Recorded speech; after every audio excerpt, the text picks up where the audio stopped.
Good day to everyone joining us on Zoom and those watching us from our live stream on YouTube.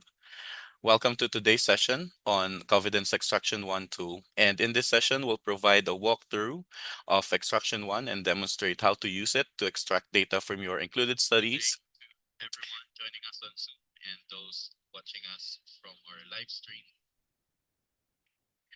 And in this session, we'll provide a walkthrough of Extraction 1 and demonstrate how to use it to extract data from your included studies. Extraction 1 has recently undergone several updates that enhance its flexibility and usability, and we'll be highlighting these changes as we go. So whether you're new to Extraction 1 or you're looking to familiarize yourself with its latest features, we hope that this session will support you in using it effectively as a part of your review process. So my name is Stenberg Rota, and I'll be your session presenter today. I'm a community manager here at Covidence, and I'm based in the Philippines. I'm joined today also by my colleague Julie Brown, and she's a consultant systematic reviewer, and she's based in New Zealand. Julie will be helping to answer your questions in the background, and will be facilitating the Q&A session at the end. Today's session is in standard webinar mode, so everyone is muted. However, you can ask questions anytime. Just pop them in the questions box. And if you see a question you like, give it an upvote, and we'll try to answer as many as we can. But if you run out of time, we'll follow up by email. To everyone joining us on Zoom and those watching us from our live stream on YouTube. Sorry. Okay. Sorry about that. So we are also recording today's webinar, and you'll get an email by you'll get the link by email within the next 24 hours. You can also find the recording and the slides in our knowledge base, and I'll drop the link in the chat now.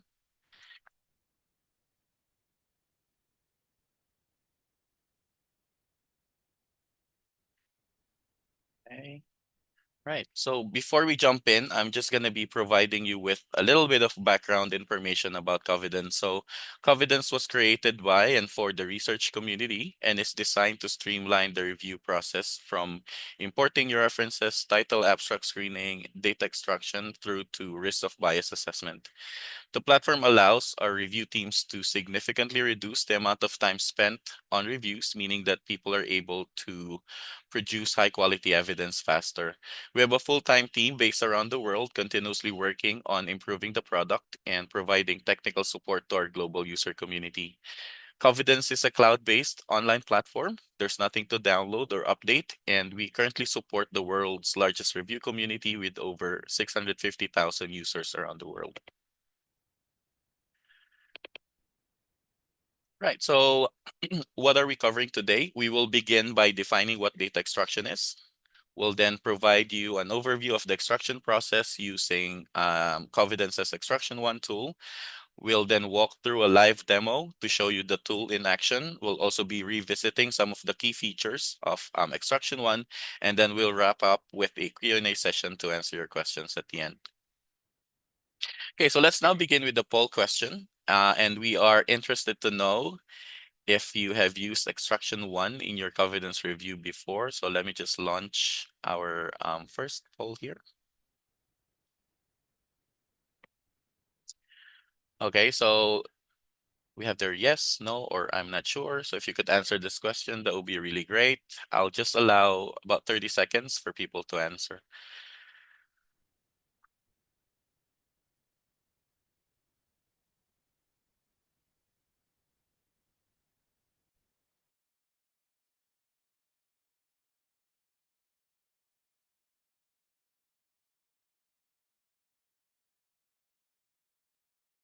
Okay, so that's 30 seconds. I'm gonna end the poll now, and I'll show you the results. Okay, so as you can see here, most of the attendees have not used Extraction 1 before. So this is really a great session. That's 77%. We also have 16% who have used it before and about 7% who are not sure. I'm just gonna stop sharing now. And yeah, data extraction is probably the hardest part of the systematic review process. And hopefully by the end of this webinar, you'll see how Extraction 1 is able to make the data extraction process a little bit smoother and easier for you and your team.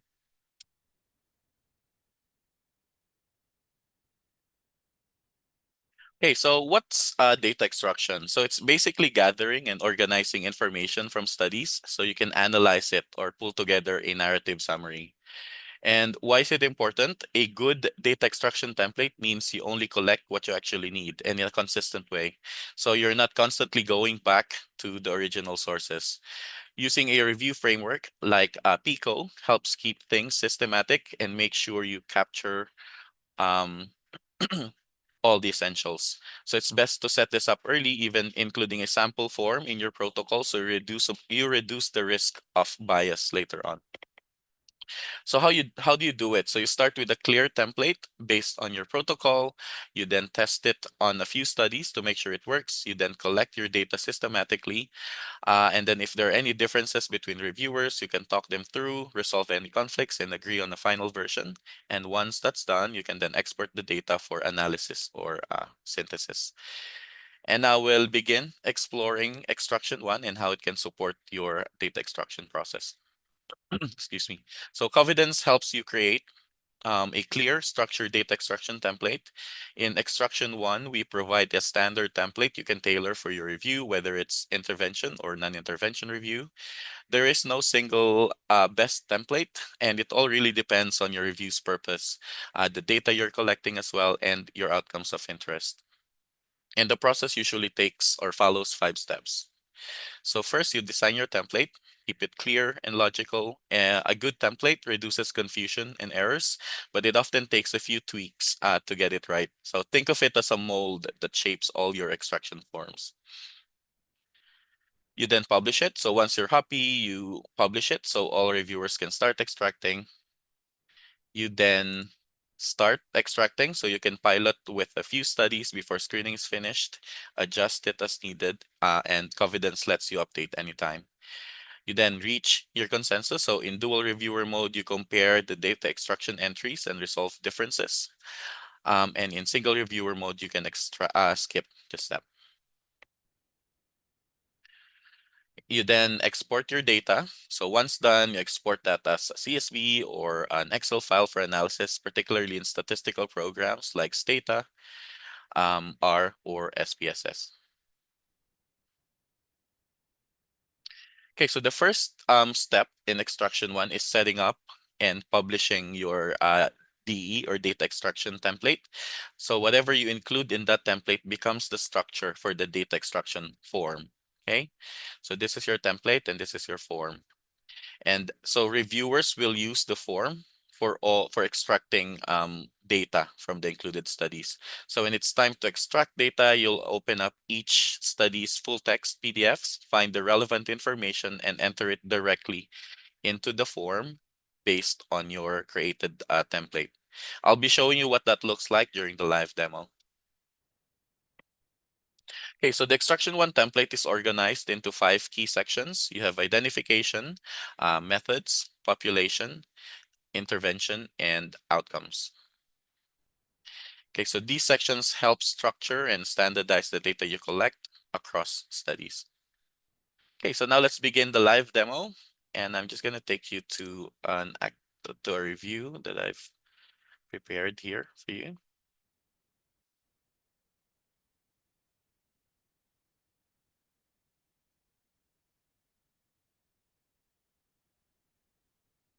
Okay, so this is your review summary page, which you should all be familiar by now, and you'll most likely have undertaken the screening steps here, and you're now ready to start your extraction. But first of all, I'm just gonna take you to the settings. Okay, so just so you know where to find the settings for selecting the extraction tool and managing your extraction settings. So if you go to your review settings and then you scroll down, there are a couple of things here to be aware of. So make sure that you have checked the box here for automation options. So extraction one provides you with some automated suggestions from large language models during extraction process. So make sure that you've got this checked and those suggestions will be visible during data extraction. If you scroll down a bit further, you'll see at the bottom the ability to select which of the tools you want. And so we've got here extraction one selected. So if you want to use extraction one for your data extraction, make sure that you have selected this. Okay, you can switch between the two tools and you won't lose any data that you've collected, but you cannot transfer from the data from extraction 1 to extraction 2 and vice versa. Just gonna go back up here and in the team settings, so this one here, I'm just gonna show you. Um, if you scroll down to the bottom here, there's a section on extraction, and there are some rules here that you can set. So you'll see here the overall progress of the team through the extraction.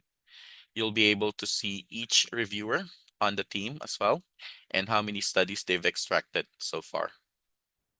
Okay, and then you'll have the rules here. Okay, so there are two roles in extraction. You can be reviewer 1 or reviewer 2, and those reviewers have slightly different roles to play. Reviewer 1 helps with the selection of the interventions or exposures, the outcomes, and the time points. And reviewer 2 will extract the data as well, but they don't make any of those selections. So if you want someone specifically on your team to take on those roles, you can set a role here. Okay, so I can add myself here as the first reviewer or reviewer 1. So I am responsible for making those decisions for interventions, outcomes, and time points. You can also make a decision about who can edit the template in this review, and anybody else will get an error, okay, when they try to edit the template. So I have to click add and add. And the consensus step as well. So that's when you see the extractions of the two reviewers side by side. And if there's someone on the team that you want to be responsible for resolving consensus, or there's a particular reviewer, you only want the first reviewer, for example, to be involved, then you can make that decision. So this is usually given to the most senior member of the team. So that's something to take a look at. So yeah, these are important places in your settings to check before starting your data extraction.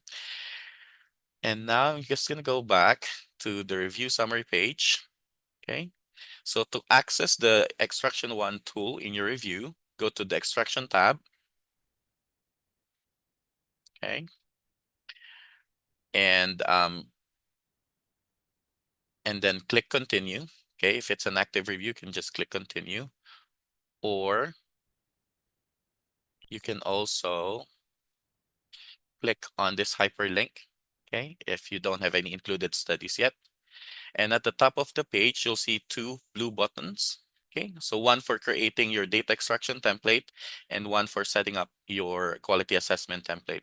So these are your starting points for customizing the templates to suit your review needs. So if we click on data extraction template button, so you won't be able to start data extraction until you have created and published a template. You can customize this template to fit your specific reviews needs, and once you're happy with the fields you've added, you can save changes by clicking the Publish Template button up here.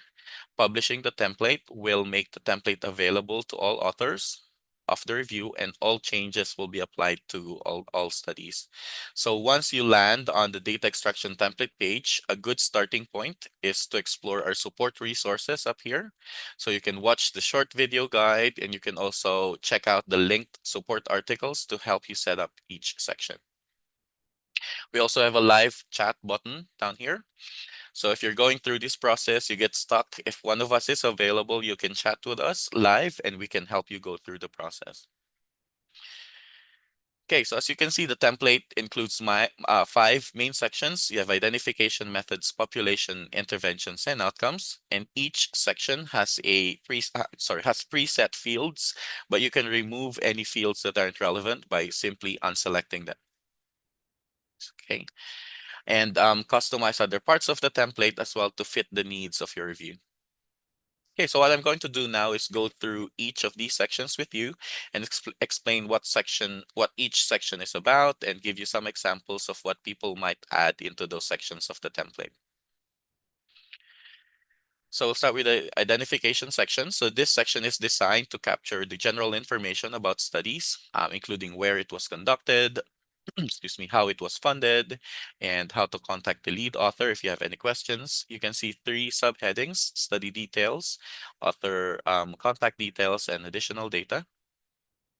So these are default fields, but if these are not relevant for your review, again, you can uncheck them, and then they won't appear in your extraction form, but then you can always come back into the template anytime and add them back in if you wish to.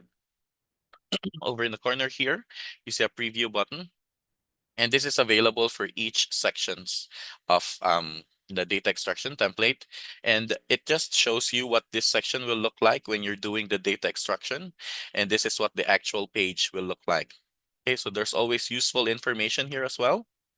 So if you click this link, it will take you out to a knowledge base page where you can read more about how to set this section up successfully. Just clicking done. So yeah, you have your study details at the top, and then you have your contact details here. And under additional data, Covidence gives you some examples all the way through the template. And again, if these aren't relevant to your review, you can simply use the trash icon to remove them. You can use the plus icon, okay, to add in any additional data, and the kind of information that people usually include in the identification section might be trial registration number. You can also add study center, for example. Some people might also want to know if conflict of interest was reported, and also if there was any peer review. Okay, so if you can add all those additional data here, but again, if you don't need them, you can just use the trash icon to remove them.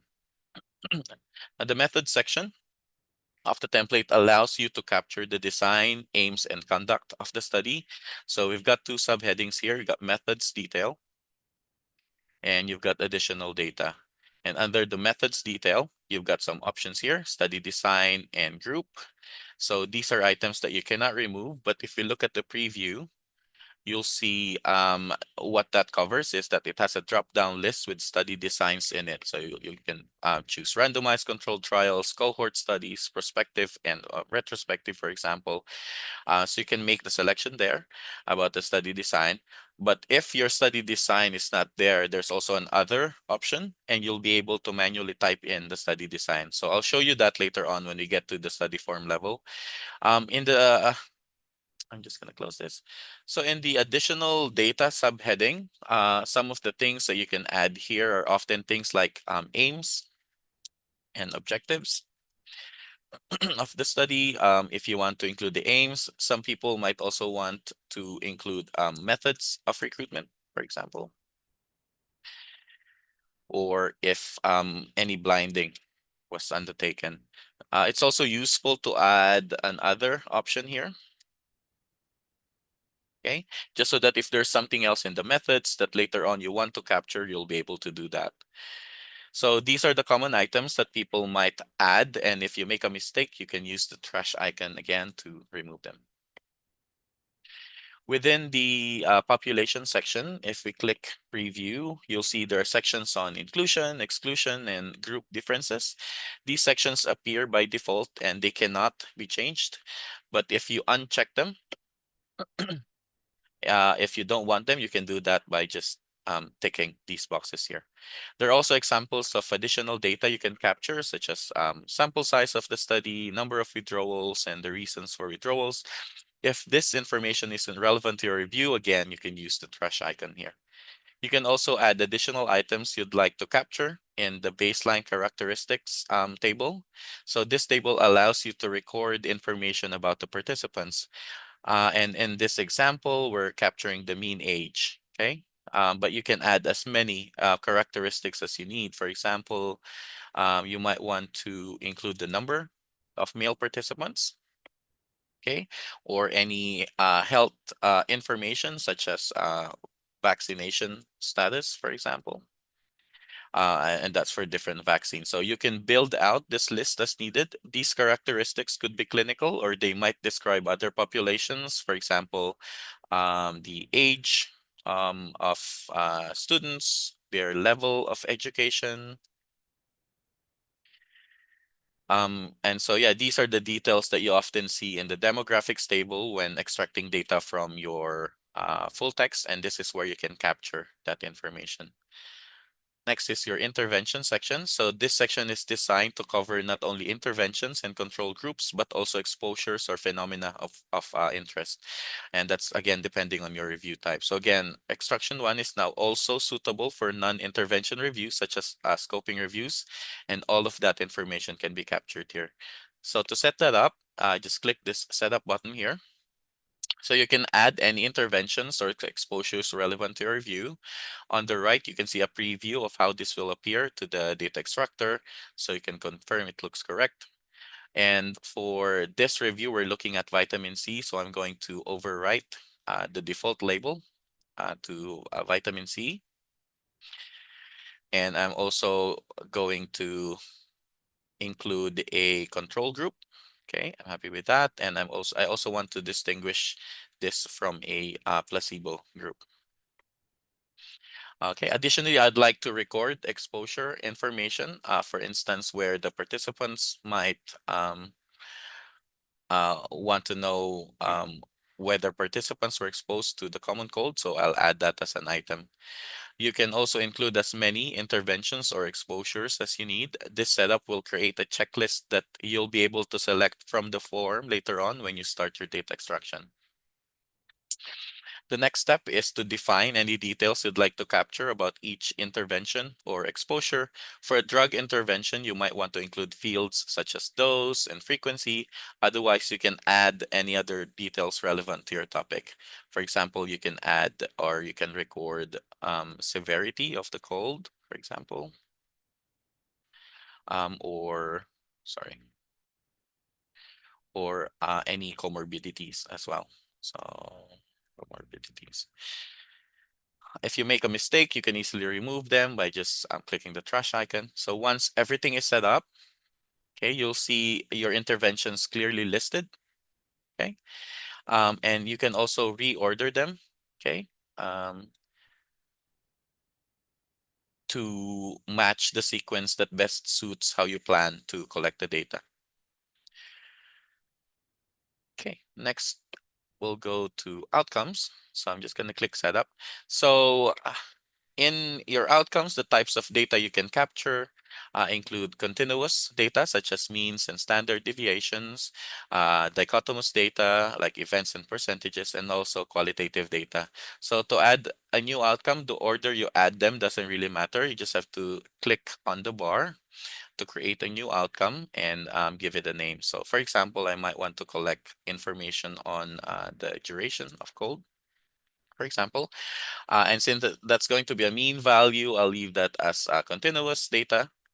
But then you'll notice from that drop down that you can also select dichotomous or qualitative data. And in this case, I'll keep it as continuous. In terms of time points, you can also add as many as you like and name them however you wish. For example, I want to add baseline data, for example. I'd also want to know data from 6 weeks or data from 12 weeks, for example. So, and then you can also drag and drop them, okay, to reorder them. So I want the baseline here, 6 and 12 weeks in the middle, and then end of study. And that's one outcome. I also might want to capture an outcome related to symptoms. So symptoms could be reported either as a dichotomous data or a qualitative data. So if you want outcomes that could be expressed in different ways, you can create separate entries to distinguish them. For example, I want symptoms that can be reported as dichotomous. So I'll have that here, and then I'll select dichotomous, and then I want to know probably just the baseline data. So that's one. And then I'll add the qualitative symptoms outcome. So I'll say symptoms and then qualitative, and then I'll choose qualitative for that. And I also want to know just probably baseline data. So that's that. And now you can see how simple it is to keep adding outcomes. And another example I might want to capture could be barriers or enablers to treatment. And this one is a qualitative data. So I'll choose qualitative, and then I can plan to record findings and themes, and perhaps only at the end of the study or baseline. So it all really depends on your team's preference. And you can create as many outcomes as you need, but it's important to note that you'll have a list of outcomes in your form. And when you're extracting data from a PDF, you'll be able to select which outcomes are being reported in that study. From here as well, you can also set up what are essentially subgroups. So for example, in this preview, if your outcome is quality of life, it could be reported across different domains. So you can have it reported in as physical health and psychological health. So similarly, you could use this approach to capture data split by characteristics like males versus females. You can use the naming to help you define these subgroups clearly, and I will show you later how this looks like in the actual extraction form. Okay, now let's move on to outcome details. Outcome details appear in the table below your list of outcomes. So these fields include scale, range, unit of measurement, direction, data value, and notes. If this isn't relevant to your review, you can simply uncheck them and they won't appear in your form. Okay, now let's move to your results data formats. So by default, continuous data are shown as means and standard deviations, and dichotomous data are shown as events and totals. However, in your PDFs, the data may be reported differently. So for example, as medians or percentages. So when you click on the drop-down list here, you'll see all the available options that you can select from. So you can see this in your extraction form. For continuous data, you'll be able to choose any of these to capture the data exactly as reported. 95% confidence interval, standard error, mean, standard deviation. And the same applies to dichotomous data as well. You got odds ratio, risk ratio, p-value, and you can also capture any qualitative data that you wish. Okay, so if the data format you need isn't listed, you can always use the add custom button here. So for example, I wanna have more fields for capturing the themes, so I can do that. Some people also use this to add notes. Okay, so when you add the custom value, it will appear in your drop-down list in the extraction form, and I'll show you later on how this looks like in the form. You can add any non-standard data types here, such as, for example, time to event, outcomes. You can also add diagnostic test metrics like uh, positive predictive values or area under the curve or numbers needed to treat, among others. And any custom entries you create will then be available to select, and you can add columns to your form to collect those data. And again, I'll walk you through how to do that in just a moment.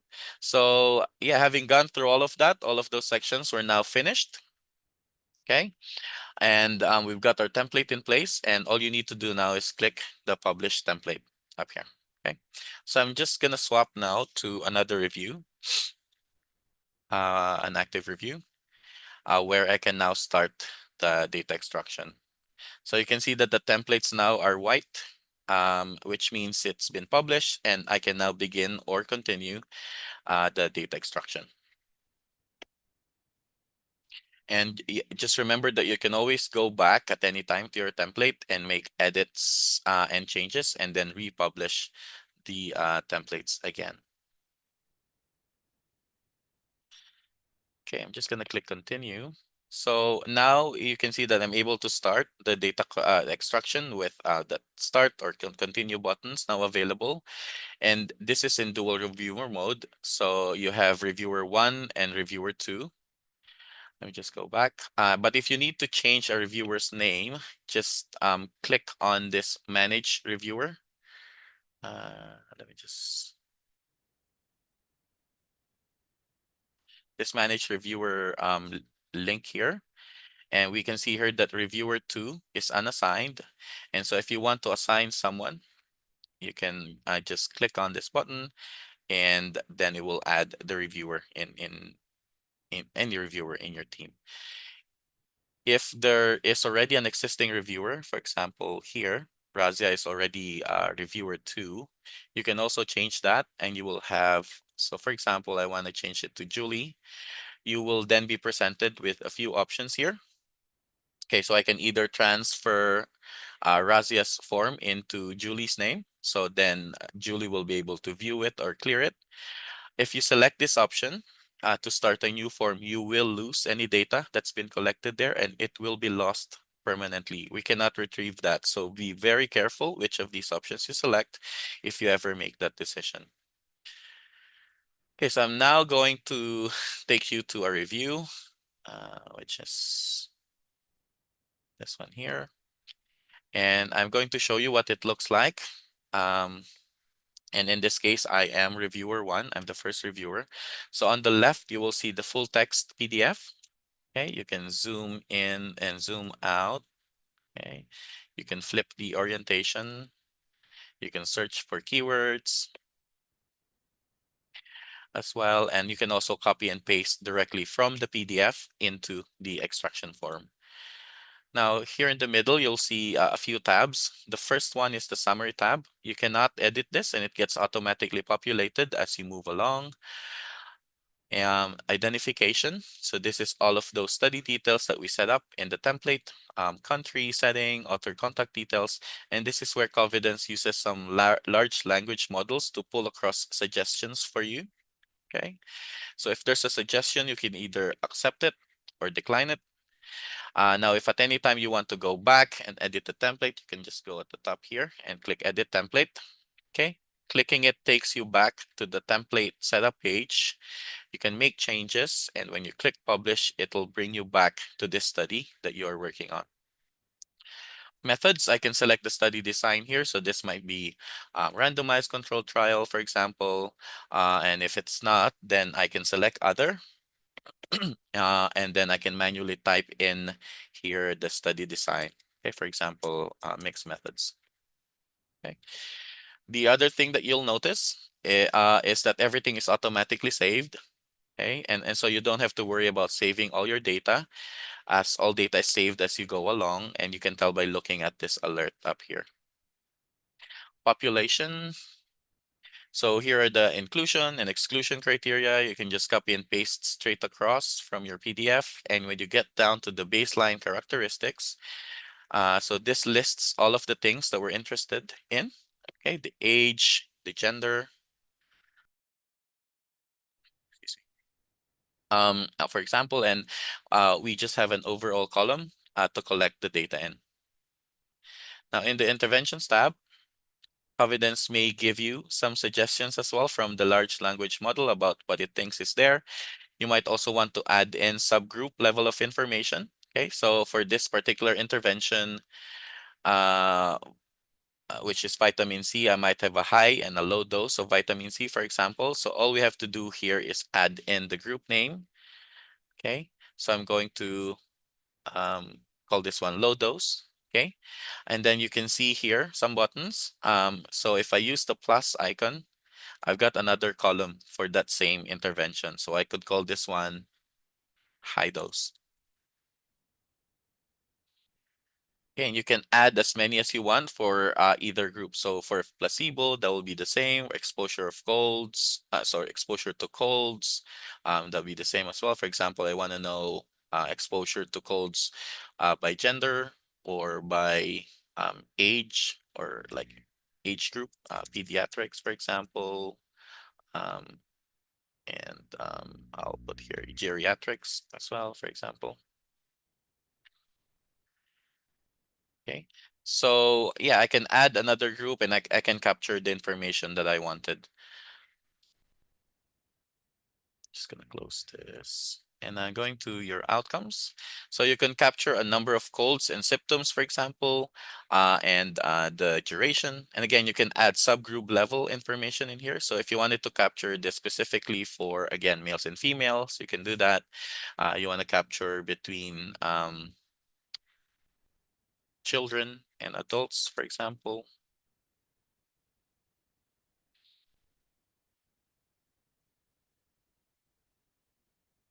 You can do that as well. If you want to remove a column, you can simply use the trash icon. Okay. And that will be the same with your time points as well. Okay, so if time points need to be edited because they're not reported in this particular paper, you can just remove them. Okay. Or I can just stick with one time point, for example.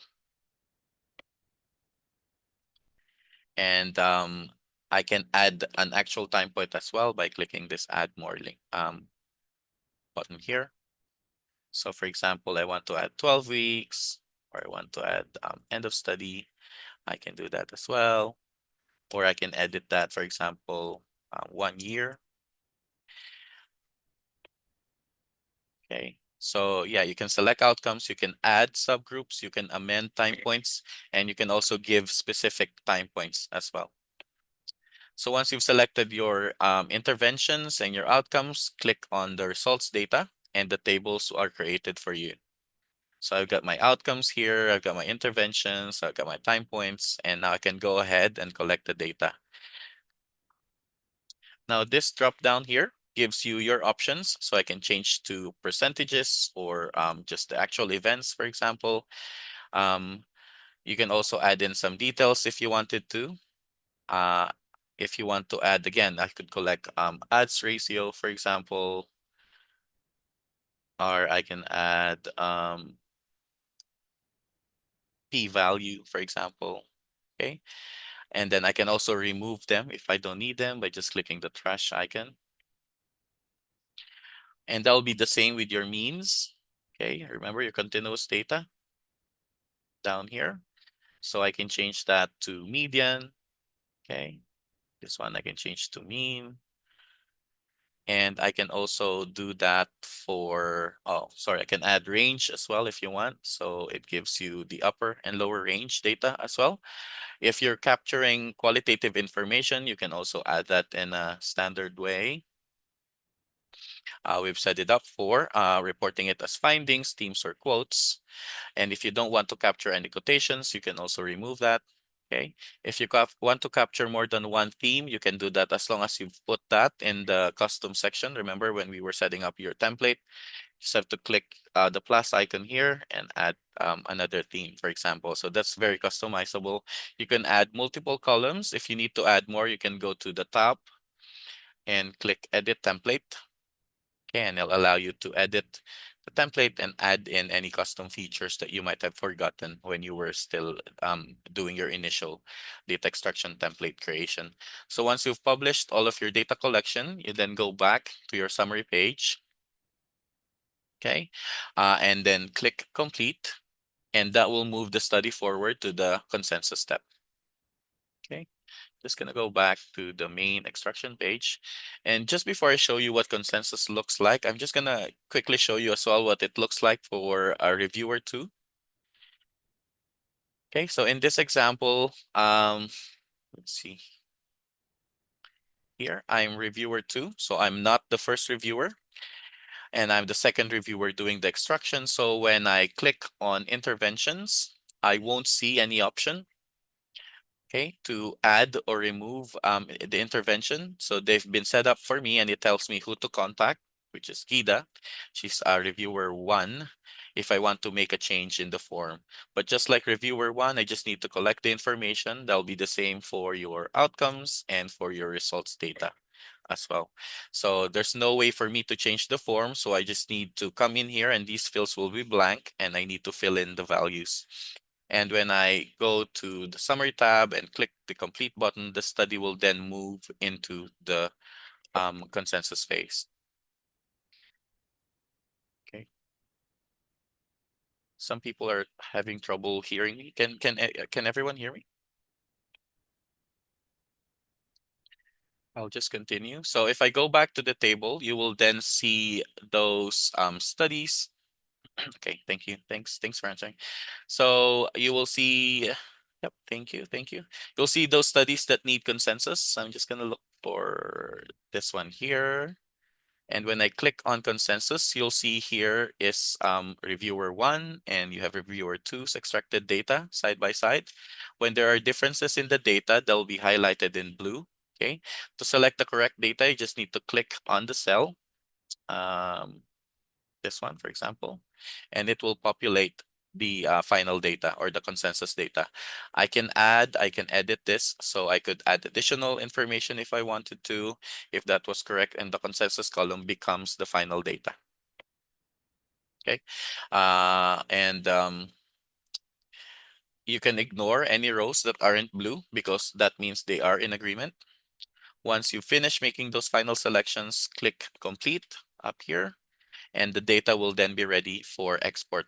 Once you're ready to export your data, you can then click the export button here.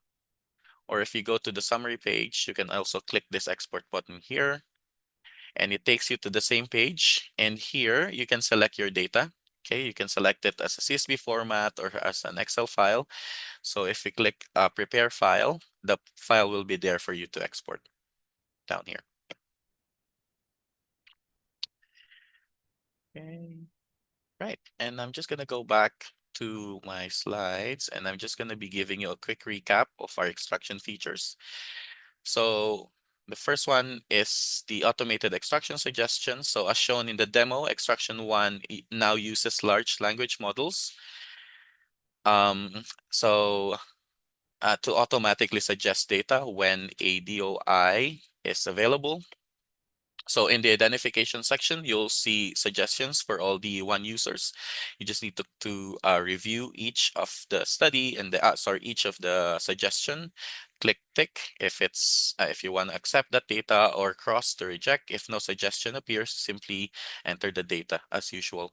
In the intervention section, the large language model pulls intervention groups from full text PDFs and shows a summary banner at the top. So when I click at an intervention, the links to suggestion drop down appears. You select the correct match or choose no relevant suggestions if nothing fits. By using the link to suggestions field, you can help us. You can help improve Covidence's automation and can take advantage of future features, including characteristics and results data suggestions. Many studies have one intervention group and one comparison group. However, it can get more complex than that. As an example, imagine a study that reports different variations of an intervention. In that case, you will have multiple intervention groups or multiple intervention arms, which are given different variations of the intervention. For example, different doses, different locations. So the group name field helps distinguish between those multiple groups or arms receiving the same intervention category. So for example, you have vitamin C 500 milligram, vitamin C 1000 milligram. So it helps you extract the group name as it's reported in the study whilst mapping it to your template defined interventions. When you open the outcomes section, you'll find the list of all outcomes that have been defined on the template. And once an outcome is selected, the table will appear with the time points that have been defined on the template. You can then remove time points if they weren't included in the study, selecting and deselecting outcomes and interventions. Sorry, outcomes and time points will not impact other studies. For each outcome, you can optionally add a reported name to accurately capture how the study reported the outcome. You can also add the reported time against any relevant time points. And the outcomes need to be selected before they appear on the results section. And as we've mentioned before, only the first reviewer can select outcomes and remove time points, and only the first reviewer can add reported names and reported time points. In extraction one, you can also now add qualitative outcomes to the data extraction template and extract qualitative outcomes from studies. Okay, and when you first open the results data section, you'll find the table for each outcome that has been selected on the outcome section for that study with default measures. So each intervention and time point combination will show us rows. The columns shown by default can be edited by selecting the drop-down option. You can also add or delete columns so that you can change the table to suit the data that needs to be extracted from studies. If you need to add more custom data formats, you can add them to the template at any time. You can also now switch between dual reviewer to single reviewer mode in extraction one. And using extractions or using single reviewer workflow means that only one reviewer is required to complete data extraction and quality assessment on each study. And in addition, you will not need to complete a consensus step if you're doing data extraction in single reviewer mode. And finally, you can export data by going to the export button and selecting if you want the data as a CSV file or as an Excel file. In extraction one, you can also export directly to RevMan. So this creates a series of files that can then be checked and exported into RevMan. Right, so that was a quick overview of our data extraction one. I'm just gonna run a poll again.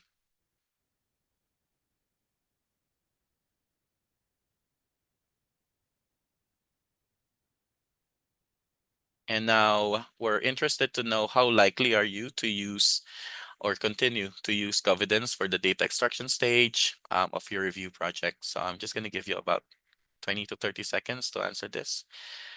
Thank you all so much.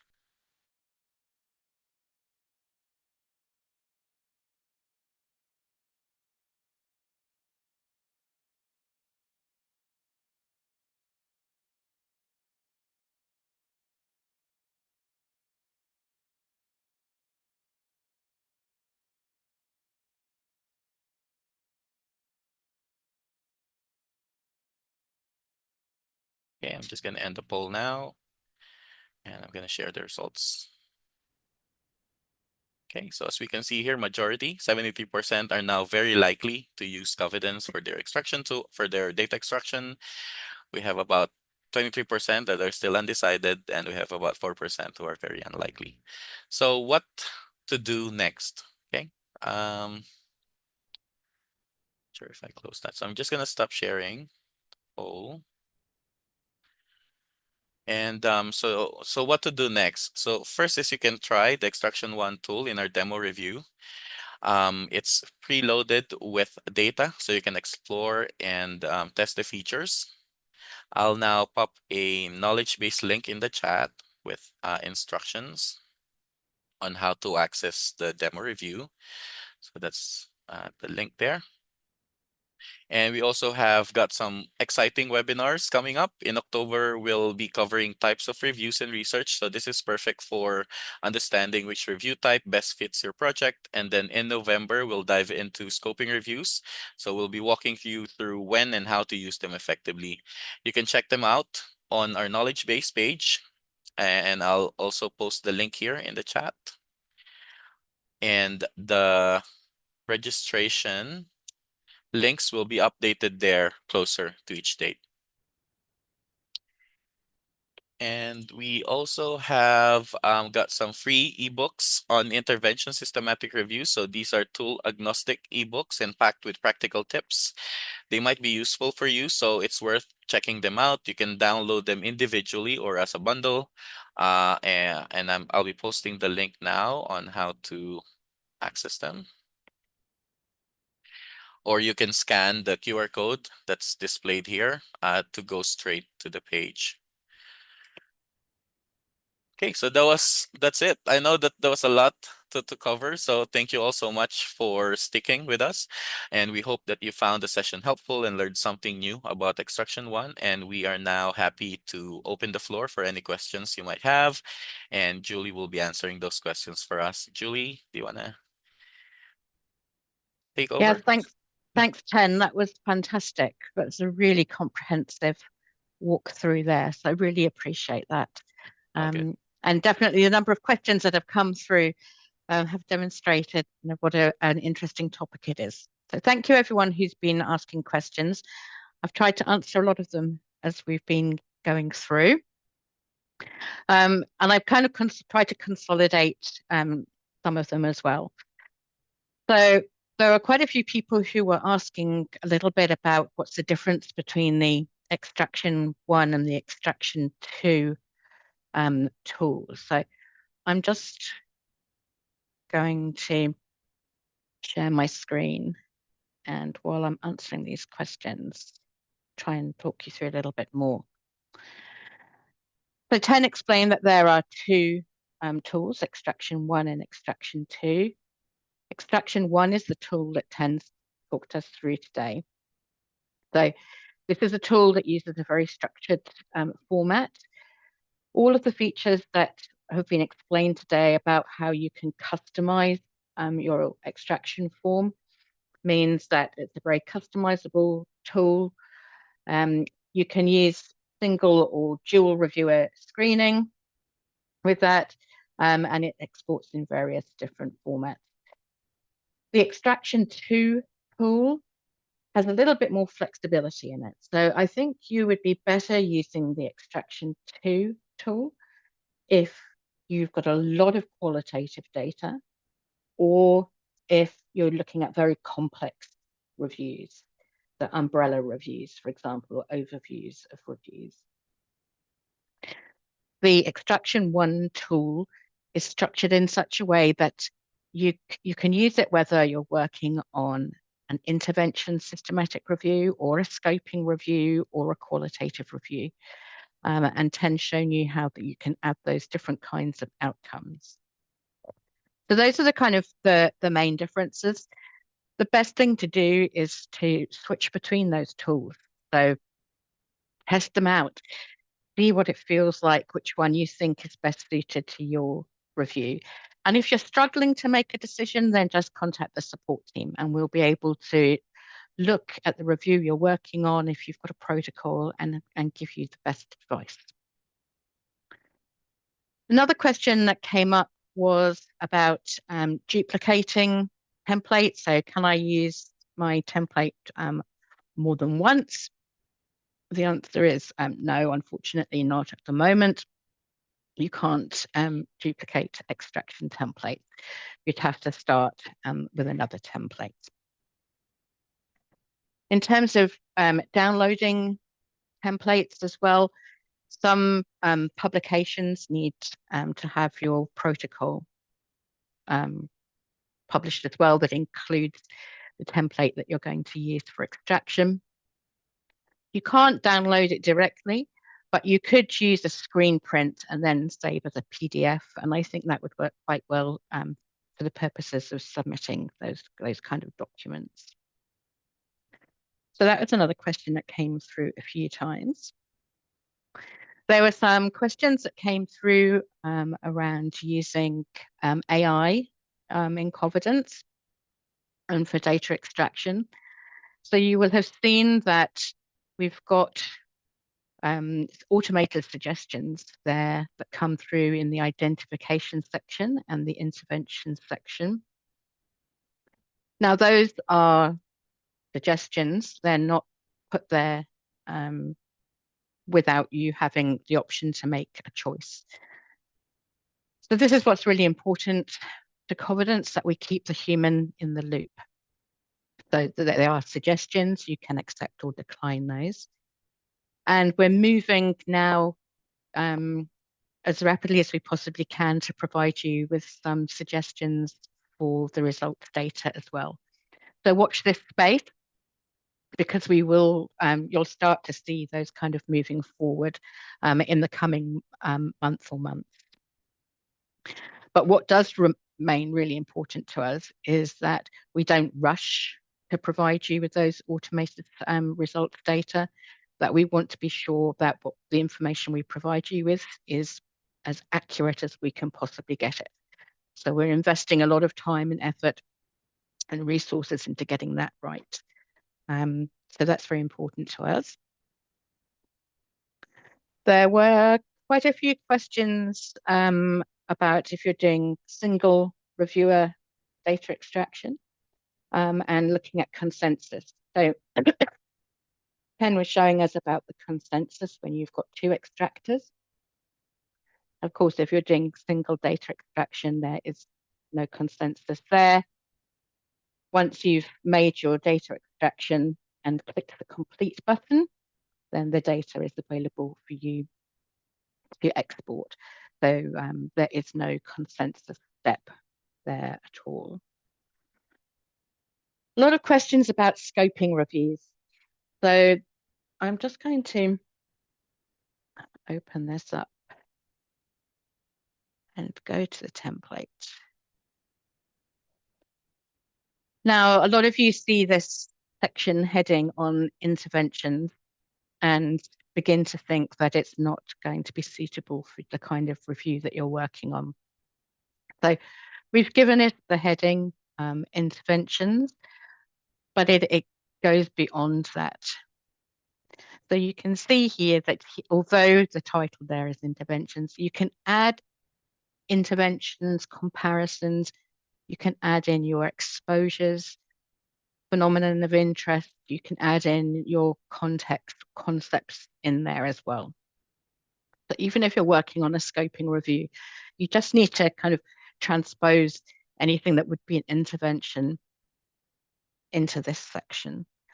So what I've done here is added things like measurement tools. This is another question that came through about if you're looking at a kind of a scoping review where actually all you want to know is what tools were being used in this setting, then you can use this extraction tool.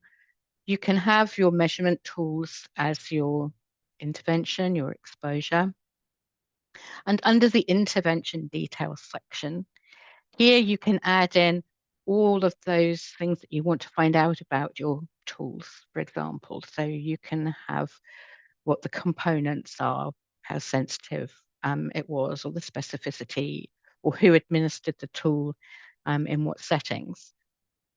So you can capture all of that information. It means that you don't necessarily need to go onto the outcome section if you're not capturing any of the kind of outcome measures, if you like.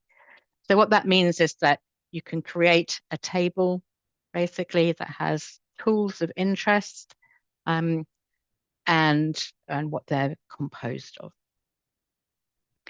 So that a little bit shows you how a little bit more flexible it can be. Other questions that came in were around editing the template. I had lots of questions about that. So yes, even after you've started your data extraction process, you can still come back and edit your template. We did see 10 demonstrate that. So if I go and check study here, I can think I might need to make a change here at any time. All I have to do is click on the edit template button, takes me straight back. I can make changes, can carry on. And when I click the publish button, it'll take me straight back to the study that I was extracting. So while I'm here, I'm just going to show you that option on the tools. So if you, oops, if you only were interested in looking at measurement tools as an example, here you can see we'll ignore these bits at the top here, but I could just capture all the information about the specific tool that I wanted. If there was more than one tool in the paper that I was looking at, I could name this tool A. Then I can use the plus icon to add another tool or Sorry, Julie. scale. Or yes, go We're ahead. just we're just on the hour now, so Okay. So for those of you who'd like to leave, you're more than welcome. The hour of the webinar is up.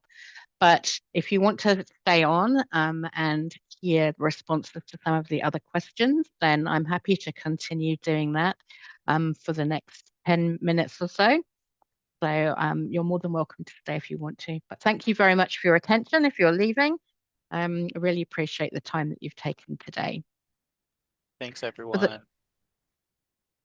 for those of you who'd like to stay on a little bit longer, um, so we've got these, you can keep adding tools if you wish to and capture that information. Other questions that came in were around capturing qualitative outcome measurements. And again, 10 did touch on that as well. So where we've got qualitative measurement, you've selected that. We've selected an outcome that's qualitative. And then you go to your results section. You've got those key columns, so you're able to capture findings, themes, and quotes. You can always add in additional customized columns as well. So if there's something specific about your qualitative data that doesn't fit into those three, you're able to add in another column by going to the custom section here. So back up to our template. And we go to outcomes and add custom. So this is where you can add in anything else that you might want to capture that's qualitative. So I've just got an example here, details, not really a qualitative measure, but when I go back, all I need to do is use the plus icon. So you just hover and add the plus, and then I've got that additional information. So that's the way that you can keep going. You could add multiple themes in there, just like Pen was showing you. Looking through some more of the questions. A lot of questions came in about guidance as well, about where can I find out a little bit more about how to use these tools. When you go to set up your template, there are some great resources here that Ten pointed out. If you need help, there's a step-by-step guide there and a video tutorial. Highly recommend looking at those. The other place to go to is little question mark here. Helps you go through some steps on creating the templates there as well. If you go to our knowledge base, there's a whole section on data extraction and extraction one. And so again, you can walk yourself through these, go through each of those individual sections so that you get a better idea of how to set those up. And there are other webinars that we've done where you can go back through and look at those as well. So those are all useful resources. As I said, Ken pointed out there's a live chat if you need help with that as well. So you're more than welcome to try and chat to one of us. Another question that came up was around this section. I'm just going to go back here, where you see scale, range, units, direction, and data value. Quite a few people had problems understanding what that was about. So this is really useful often when you have a scale that's around quality of life, maybe, or disability or pain scale. And sometimes these scales have different ranges. So some might go from 1 to 50, some might go from 1 to 100. And for some of those scales, they go in opposite directions. And what that means is that when you come to do analysis, you can't combine those two together. So this enables you to capture the kind of scale that you're using, what range it goes from, which direction is better or worse. And then when you come to your analysis, you've captured all that information. Now, for some reviews, this is not going to be relevant at all. And so again, if you go back to edit your template and you go to outcomes section, you can actually uncheck those. So it's always useful to have the notes section visible. But now when I publish my template and go back,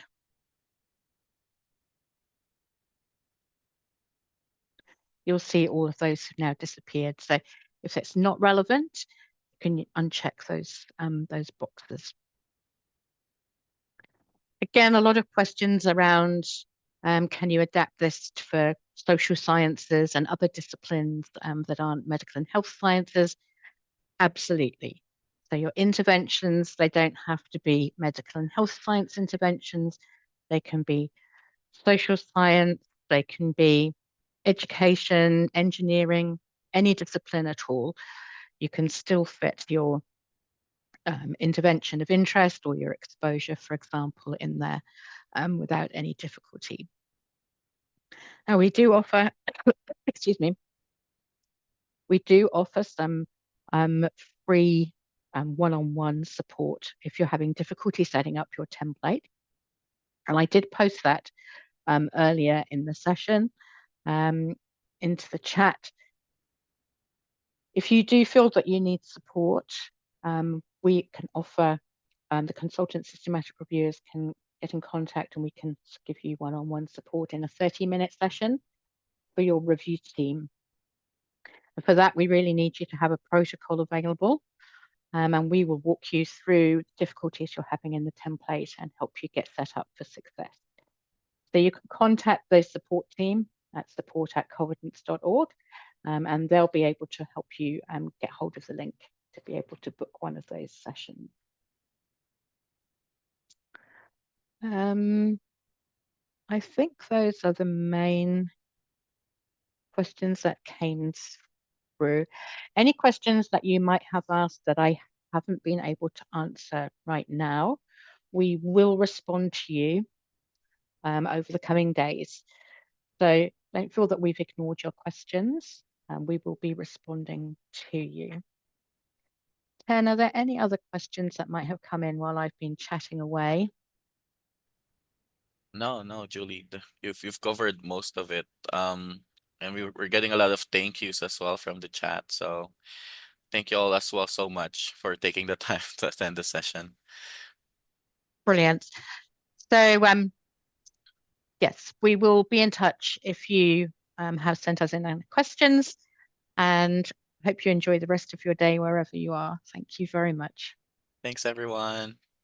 Goodbye.